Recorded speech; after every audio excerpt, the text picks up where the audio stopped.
ces souvenirs de tous ces petits plaisirs tous les jours. Le matin, quand je me réveille, vous avez vu un peu plus tôt quand on était à la maison, il y a un jardin derrière, en pyjama, en chemise, en robe de chambre, je sors, je m'assois dans le jardin et je bois mon café avec mon chien. Alors, tous les matins, je m'émerveille d'un ciel bleu comme ça, du calme, parce qu'on est en ville, mais là c'est quand même relativement calme, on entend les petits oiseaux. Et pour moi, ça c'est le luxe. Voilà. Donc ça n'a rien d'extraordinaire, mais c'est les petits plaisirs de tous les jours dont je suis tout à fait consciente et que j'apprécie tous les jours. Donc voilà, donc là on arrive à la Glebe Point Road et on a fait la moitié du chemin pour le bureau, vous voyez, c'était pas très long.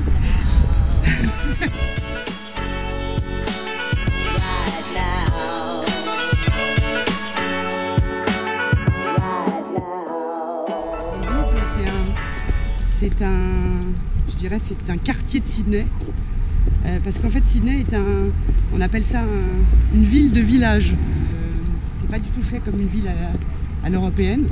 Vous n'avez pas comme à Marseille où c'est des quartiers en fait, mais qui portent des noms et non pas des numéros.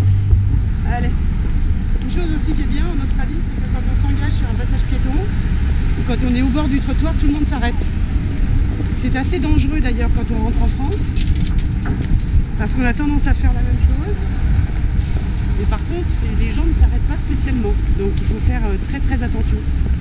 Mais en fait, je qualifie les Australiens au niveau de tout le monde passe à gauche dans les escaliers, pas à droite. On attend, on fait la queue.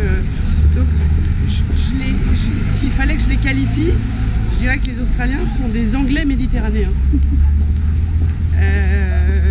Pas des Anglais d'Angleterre, mais des Anglais sur certains points, mais avec le côté ouvert,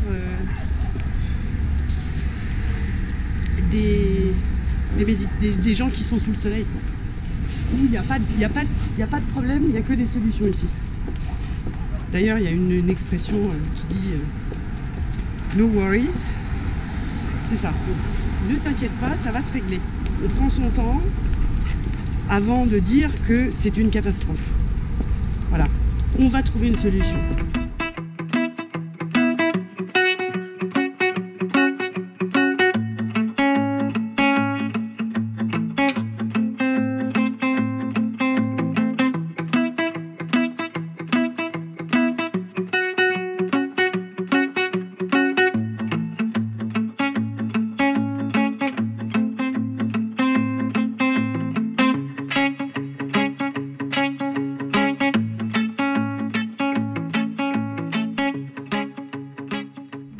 Je voulais être journaliste.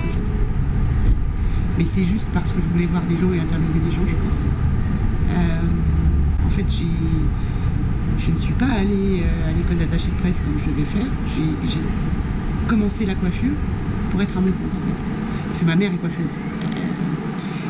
Et manque de chance, c'est que je suis allergique à l'ammoniac de la permanente. Donc au bout de 2 ans et demi, il a fallu que je me recycle.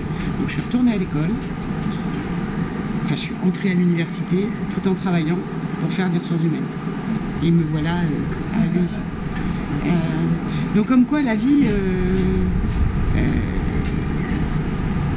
est pleine de surprises. Il ne faut pas se laisser abattre, il faut juste rebondir en fait. Ce qui me fait lever le matin, c'est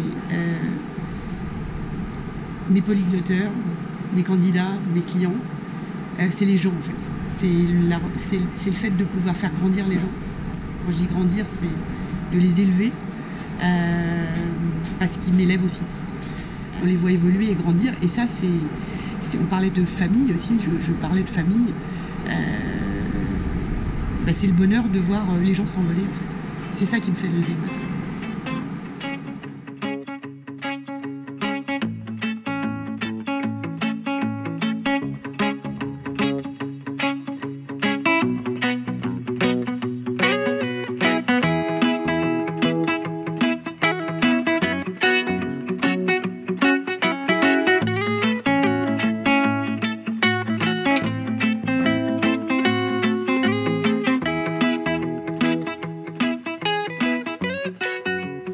Ce qui est important dans la vie, c'est d'être soi-même, et de redonner tout ce qu'on m'a donné. Parce que je suis plus que chanceuse en fait. Il faut le savoir. Il faut savoir redonner. Le bonheur, c'est très personnel. Le bonheur, en fait, c'est plein de petits bonheurs. C'est pas le bonheur. Il n'y a pas de bonheur si on est tout le temps heureux. Ou alors on a fumé.